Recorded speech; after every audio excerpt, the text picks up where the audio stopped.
ポコポコポコポコ。嘘だろ。やばいやばいやばい。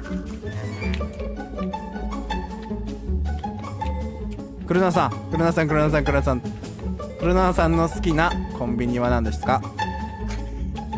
ちょっとドアなんで開かないの？ねえ、俺を人間と思っていないこれ。ね、この自動ドア俺を人間だと思ってくれなかった。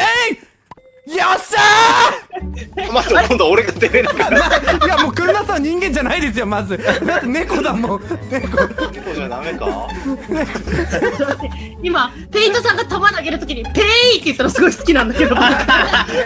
それペイントの掛け声それ。ペイって言うの好きなんだけど。恥ずかしいからやめてくんない普通に。